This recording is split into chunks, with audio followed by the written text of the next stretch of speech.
For me, I work with a lot of corporate clients. I work with travel medical professionals and I work with insurance companies. Those are my main three business. I was one of those people at every aspect. And so I know their jobs or I know what they're going through because I've been in their seat. So I can relate to them. So for me, it doesn't feel like work. I just feel like I'm serving people who were in an industry that I worked in for a long time. So I look at it a little bit differently than reaching out to sellers.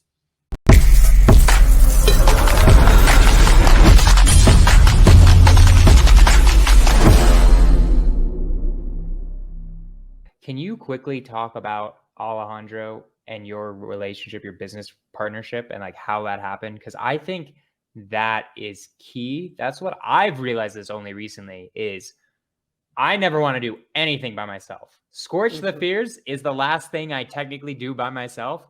And it's really hard to find a co-host because my name's in the goddamn title, right?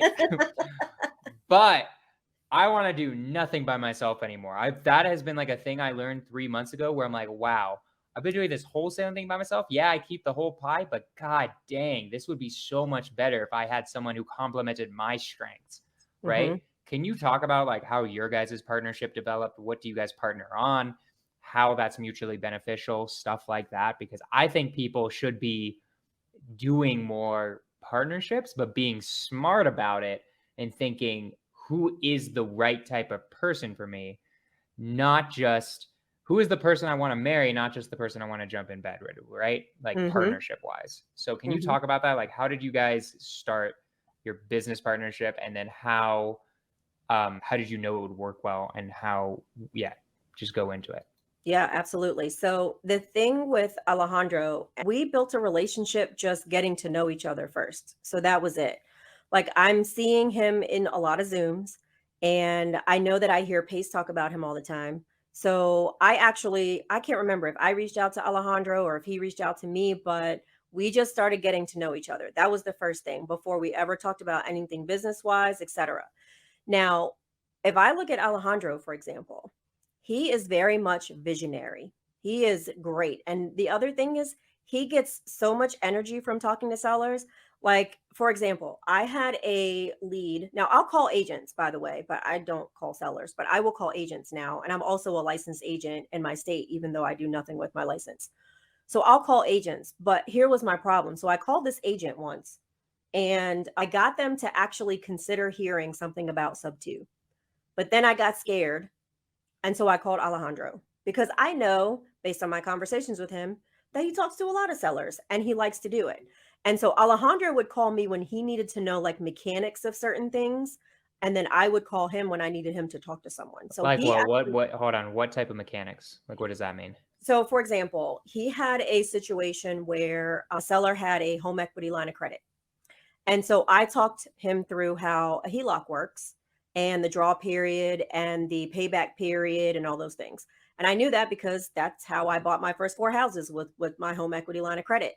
So again, if there's really technical things like that and he doesn't know what they are, he'll just call me and ask. And the same thing with me. If I don't know how something works, like talking to maybe an agent, he will literally, at this point, he will literally step in and be like, oh yeah, you just say it like this, or oh yeah, you just do it like this, or why don't I just make the call for you? So he actually called the agent and the seller for me. And that's how we really started kind of doing this kind of play off each other. So if I had a lead, I would ask him to call. And so we had a situation where, because I know a lot of people in subto, someone brought me a lead on a property. And again, I'm like, well, I'm not going to talk to the seller, but I know who is. So I ended up sending that one to Alejandro for him to call the seller. Well, that one property actually turned into 2 properties that were purchased subto. So that was really how I started working more with Alejandro. So then recently, he had a property in Arizona that apparently several other subto students had called on, but he was able to lock it up with the seller and an agent. And he brought it to me because he was asking about how it might perform as a midterm rental. And so I told him what I thought. Now, everybody said, do not go buy this property. Well, Alejandro brings it back to me and he says, if you will manage it, we can partner on it. Because again, we've already kind of been building our relationship, etc. and he's looking to get into midterm rentals. He knows nothing about them except, they make more money, but he doesn't know. And the thing is, he doesn't want to know because that's not his superpower. And I never Wait, hold talked on to a second. Can I just Mhm. bring you houses and you'll just manage them and turn them into midterm rentals? I will partner with people on certain houses depending on who they are in certain locations. Am I cool enough? I mean, you're pretty cool, so we should talk after Okay, this. because we should definitely talk, because I'm like Alejandro. Me and Alejandro, guys, I love him to death.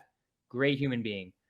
We should probably not partner on almost anything, maybe some social media stuff and like growing brands. But in terms of actual business, we would be terrible business partners, guys. Terrible business partners. Love him to death, but be terrible because we're both really good at the same thing, right? If you're really good, both really good at the same thing, then you never partner together. Tanisha could partner with both of us because I'm bad at managing and operating, and Tanisha's bad at talking to people and talking to sellers and stuff like that, right? I can talk to sellers, and I'm also good at talking to agents, but she's also pretty good at talking to agents. But where we would partner up is if I have a really good creative deal and turn into a midterm rental. If Tanisha's down to manage it, I would be 100% down. If all I have to do is lock it up, right? Because that's my specialty, right? So I really want it to be clear. Don't just partner up with someone you like. I love Alejandro, but Alejandro and I should never be partners because we're both really good at the same thing. Yeah, So I just that's wanted to true. go into that real quick. But sorry, I interrupted you. No, that's super true. And that becomes the issue. It's like, I love you as a person, but if we're the same, how do you balance? Because now your scales are all on one side. So now your balance is off. And that is the thing, with our partnership, which now Derek is in, Derek Barton, and also Pace is a owner on this house in Arizona. But the cool part is I manage it. They don't ask me any questions about how I'm managing the property because they trust me to do it. And we have that house rented out right now for almost $9,000 a month. Wow, amazing. Mm-hmm. Incredible. Yeah. So easiest way to find partners is, like, I think, communities and stuff like that, right? Mm-hmm. So how did you end up, like, how did that relationship start? Was it just literally seeing each other in Zooms? I guess that was it, right? Mm-hmm. Yep. We Yeah. saw each other in Zooms. This funny. The first time I met Alejandro it was actually at Pace's first TV show premiere for Triple Digit Flip. But Nice. I didn't really remember him. Like I knew that I had seen him on Zooms, but I think we probably talked for maybe 10 minutes, if that. I don't even know that it was that long. So most of our like getting to know each other was over You know what's Zoom funny? and I then was having also at that premiere, but I don't know if I met you there. Yes, you I'm not even were. sure. Did I see you there? Did we talk? I I don't don't remember I meeting you. don't think so. Okay. I I was don't kind of think in my so. Astro zone. The only person that I remember meeting that for the first time there was Munif. That was the first time I ever met Munif, and that was an interesting Mhm. experience. But sorry, keep going. Yeah. No, the funny thing is that's the first time I met Munif and we lived in the same state. And the first time I met him was in Arizona. So that was a whole nother thing. So yeah, most of the relationships that I have built have been over Zoom. Same thing with like Derek, who's a partner with us on this particular house, who I'll be working on other projects with because I really like him as a person. And also, he's not trying to learn my business. He doesn't want to know how it works. He loves the business that I run, but he's not trying to learn the details. And that's the biggest thing for me. Like if I partner with someone, I need to have someone who is not trying to do the pieces of the business that I'm doing. And I think that's why it's so important when people read the book. What is it? Rocket Fuel? That's the visionary integrator one, right? Yep. You really define which side you are. And then if you're in a partnership with people, the roles are outlined so that you don't step on the other person's toes and they don't step on yours because that's where problems happen. And we work great together. All of us do because nobody's stepping on anybody's toes because we all know the job that each of us has. I love it so much. So let's try to get like a step-by-step plan for someone who has no idea what's going on in their life and how to get into real estate. You can't listen to Max Maxwell. You can't listen to Pace. You can't listen to Brent. Like, these things like aren't working for you. The cold calling isn't working for you. You get scared when you're talking to sellers. It's not working the way you want it to work because you're not the right person to be doing that. Step one, it sounds like watch Pace's avatar Zoom. Mhm. And then step two, what would you say? Follow the formula? I feel like a good step two, based on your story, is do what you know, right? Because Mhm. you knew about corporate rentals. So you were like, okay, maybe I can do that. Yep. What do you feel like we can create a step-by-step? Is that possible right now? Or is that just asking too much? Like, what do you feel like, what was your like step-by-step that you like, if you could go back to like, all right, Tanisha, you're like, here's the step-by-step thing to do to figure out what you need to do Yeah. instead of like floundering around for a long time. Yeah. I would say my first step is define what my personal life was going to look like, because that was going to dictate how much Love that. time I was going to put into anything. So again, I don't want to spend all of my time on the phone all day calling sellers. I'm not going to do it because I don't want to do it, because that's not the thing that makes me happy. And at this point in my life, I care more about experiences than money. I care about service more than money. Money comes when you do the right things and you're running a business. But that's not what I want to live my life worried about. I want to go build homes for Habitat for Humanity. Like, that's the things that I want to spend my time on.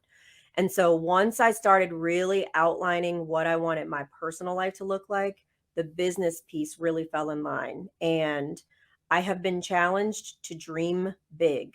And when I think I'm dreaming big, then go bigger. And that's what I'm Love doing in it. my home life, not necessarily just my business, it's in my personal life. And so once I really outlined all the things that I want in my personal life, I wrote them down. I have stickers posted on my walls, like I have Disney stickers and vacation places I want to travel, and experiences that I would like to give, not only for myself but for my family. Those are the things that also remind me not to quit on the days that things aren't necessarily going my way. So that's where I would start. Love it. I love that so much. That's such good advice.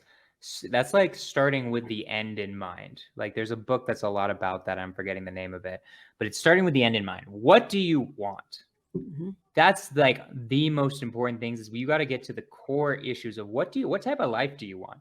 Do you want to be working 12 hours a day? I love the grind. It makes me happy. I like working a ton and like working on building a $50 million empire. That's like what I want to be working on, right? Is like, I want to be just getting insanely rich and working all the time and doing all sorts of crazy stuff and having Lambos and all that good stuff too, right? Like, that's my like, this would be really fun, and being able to give tons back to charity, Mhm. right? That's for me, like, what motivates me, what drives me. But being in tune with why you're doing this in the first place, what do you actually want?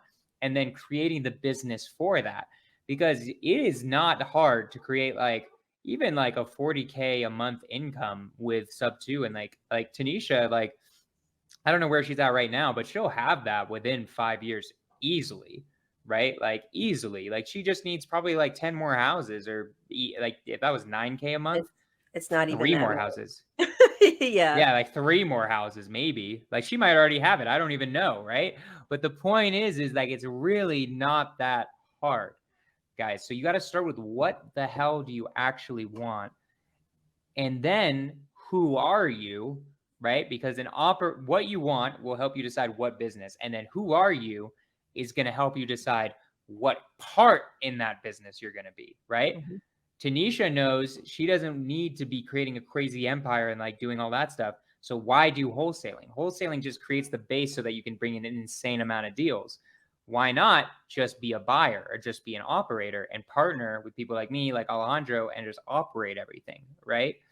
Or, and yeah, so I would say what you want is going to decide what business you should create, and who you are is going to decide what you should be doing in that business, and then help trying to find somebody to partner up with who you trust, who's a good human being and who has the same values as you, and partner up with them so they fill the gaps of where you are. And I think if you have those two things, and I think Tanisha might agree or might disagree, but I think those two are going to solve I think what Tanisha it was dealing with, that's what I'm getting from her story. And also for anyone who's watching this, that will solve your problems of what you're dealing with if you don't know, if you feel lost right now. What do you think, Tanisha? Do you think that was a good synopsis?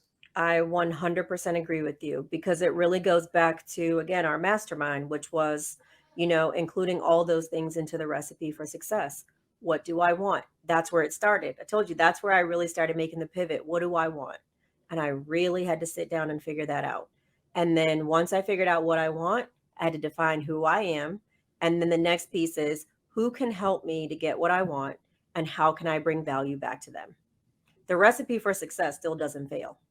If you think about those three things and you keep that front of mind, it will not be that hard to really start getting focused and then building the connections that you should be making, setting the goals that you want to set, and then accomplishing them. I love it. I love it so much.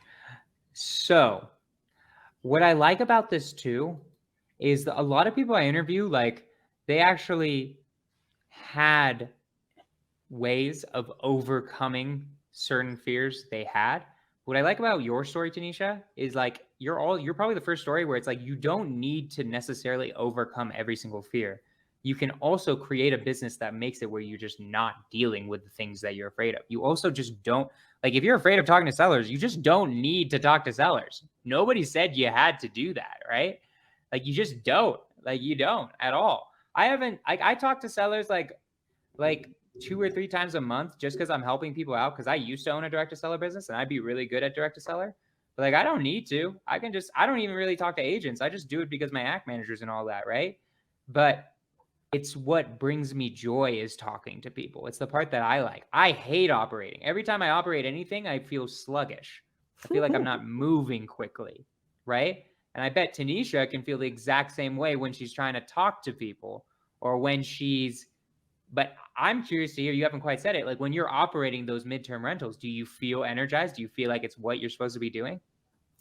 I do, but here's the thing. So I still have to talk to people, but it's different people. So Right. the thing for me is like if I'm talking to sellers, I'm just waiting for a rejection. And that just it does not give me energy. Now, am I better now in my mindset because I've been doing a ton of mindset work? Yes. So I don't take it personally the same way that I used to, where it was some reflection against me as a person. So I don't take those things anymore. But also, that required me to do a ton of mindset work and readjustment, which is why I'm so grateful for Keston and Marlon and all those other guys because it was super helpful. The thing I get energy from is the operational side of my business that lets me do a couple of things. Number one, I love the negotiation on pricing, etc. Like I love the structure of negotiating prices on my rentals.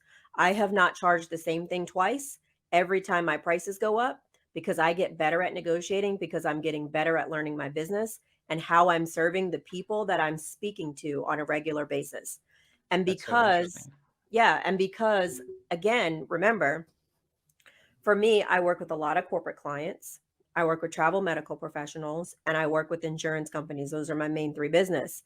I was one of those people at every aspect. And so I know their jobs or I know what they're going through because I've been in their seat.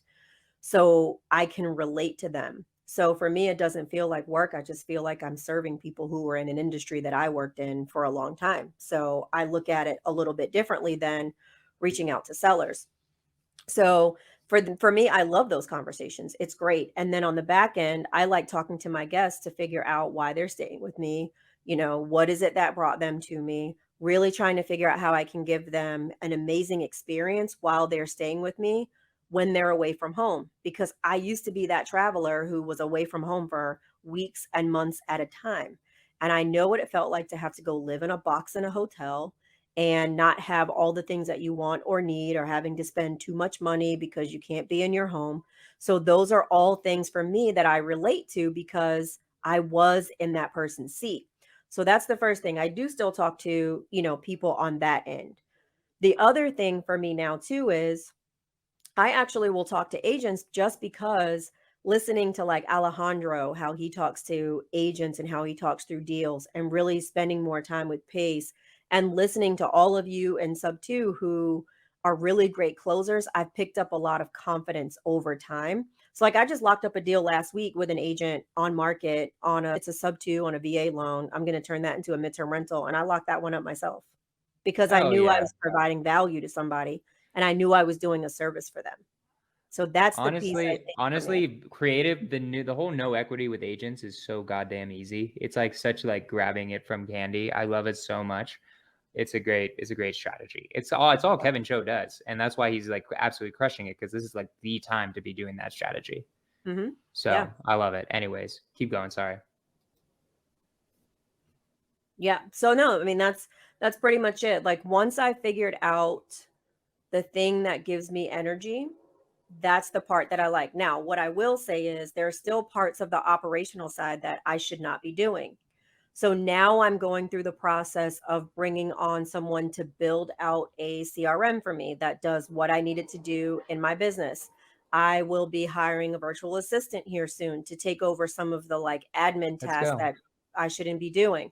So now I'm in the phase of the who, not how. So I can go and focus on the things that are specifically what bring me energy and that I enjoy the most. But if I'm not going to do something in the business, it's my job to figure out who is going to do it. So that's the phase that I'm in right now. I love it so much, Tanisha. So what are your goals now? Like what are your goals? What did you end up deciding? Like I sort of understood what you want to do personal life. I know you want to be able to go to Disney World whenever you want. Yep. What else? What are your goals? Like I'm just curious. Yeah, so I will say my number one goal right now is to actually get my wedding taken care of. So that will be number one, which is That's coming in fair. August. So that's the first thing, and I'm pretty excited about that. And after that, we really just want to create more experiences for our family. That's the biggest piece. So where I used to say I just want to go to Disney World all the time, that has actually changed. I've now kind of moved it over to going to the world of Disney. So I want to go to every Disney park across the entire world. That is something that I need to create that experience for myself and my family, because that's a place that for me as a kid, it always keeps me connected to my childhood, my dad. And then one of the things that I will be working on is I hope to create a foundation to help other families be able to go to Disney because I love it that much. And it's like, not everybody can afford it. Right. And so having the ability to contribute to another family having the same experiences that myself and my family have, that's the things that I really care about. Again, Habitat for Humanity builds. I'm scheduling one for my local Subto group for us to go do Habitat for Humanity builds together. Like that's the type of stuff that I care about right now in my personal life. I love it. I love it so much. So we talked a lot about this, but we're getting to the end of the podcast, unfortunately. So I'll ask you one more question actually before this one. What books do you feel like for you were like the most important in your entrepreneurial journey? So the book that actually got me started, other than Rich Dad Poor Dad, because again, a lot of people talk about that book. And it's not even really a real estate book. It's a mindset book of changing your relationship with money and how you think about money. So I would always recommend people to read that one. I will say that another big book for me that got me started was Out of State Real Estate Investing. It was literally the book that gave me directions to go buy those 4 houses that I bought in that 7-month period. And it's also the thing that continues to remind me it's okay to buy properties out of state. I actually own more properties out of state than I own in the state that I live in. So that one was a really big one. Same. Also, Mhm, but also like, I mean, remind me where you live, Virginia, DMV? in Virginia. Yeah, that's a pretty expensive area, right? Like I'm from California, so. I'm not in the DMV though, so like Oh, really? DMV is DC, Maryland, Northern Virginia. I'm in Central Virginia, so it's not nearly as bad where I live as up Oh, there. okay, I got you. I was thinking DC. I'm like, Yeah. DC is pretty damn expensive. I know that for sure. I would not live there at all, no. But that's just because it's too expensive and there's too much traffic. I got you. Fair enough.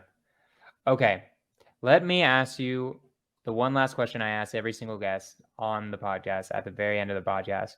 Tanisha, if you could go back in time to right when you're starting real estate investing, what would you tell yourself now?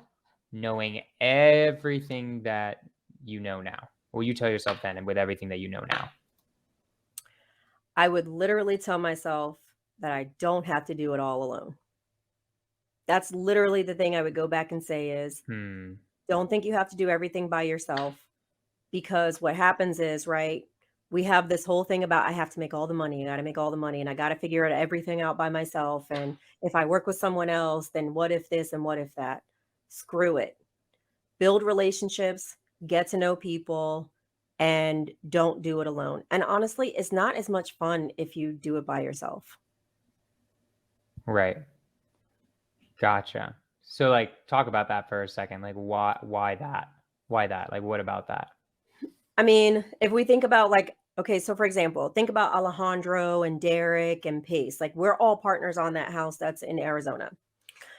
So Alejandro, I get to call him up and tell him, and Derek and Pace, I get to tell them about the guests that we have staying in the house and the experience and how happy they are about the house.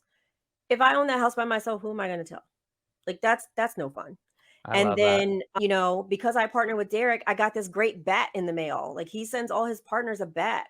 So now I have this cool Derek Barton bat. If I did that by myself, I don't have this cool story to add on. Like it's just not as much fun. And, we were not created to be alone. And I wholeheartedly believe that the more that the more that you connect with good people, the more energy you bring to yourself and you can put out in the world. And I just want to do good things with good people. I love it so much. So Tanishia, we're at the end of the podcast. What can I do for you? What can my community do for you? Like, what do you want to plug anything? Do you like what's your deal criteria? What are you looking for? Like, how can we help you? Yeah, so I'm always accepting more followers on my YouTube channel. So I have my own YouTube channel. It's just Tanishia Epps. So it's just my name. I talk all about midterm rentals. And honestly, I'm at this point, I'm just talking about whatever I want because I can. So it's super cool. But yeah, I'm looking for creative finance deals only. So I'm not even buying anything cash. I don't really do rehabs. I love properties that are the newer the better. Like the house I'm buying in North Carolina next month is a 2022 build. So the newer the better. And typically it's a 3-bedroom, 2-bath minimum, right around probably a 2,000 square foot minimum ish. I'm looking for houses that families will actually live in. We're always accepting on private money lenders. So I actually have quite a few that have come from the Astro community because there's so many people wholesaling and they don't know what to do with their money. So always taking on new private lenders. And then my main markets right now are in Virginia and North Carolina. Doesn't mean I won't consider something else, depending on if it's the right place with the right person. But those are my main markets right now is Raleigh and Fayetteville, North Carolina, and then multiple areas in Virginia. Amazing. Should consider Colorado just because I want to do some deals with you. I'm just going to throw that out there. Derek's talked to me about Colorado too, so we should definitely talk about it. We should talk about it. Tanishia, you're amazing. Do you have any last things you want to say to the people? Any last words? Yeah, scorch your fears. Just get over it. Yeah, like that's the biggest thing. You're the only one who said that. Scorch your fears. Let's go. Nobody freaking says it but me. On the podcast. Just do it. I love it. I love it. Guys, scorch your fears. Next week, we've got Jameson Williams. He is a beast in Astro. He's so cool. He's like he has just like the most calm, collected energy ever. He's an awesome friend. Really like him. Owns a bunch of Keegley franchises. Tanishia, thank you so much. You're amazing. If you want to hang out for a little bit, we can talk a little bit afterwards. I'm going to end this podcast. I love all of you. I will see y'all next week, Thursday, 6 p.m. MST. Let's freaking go.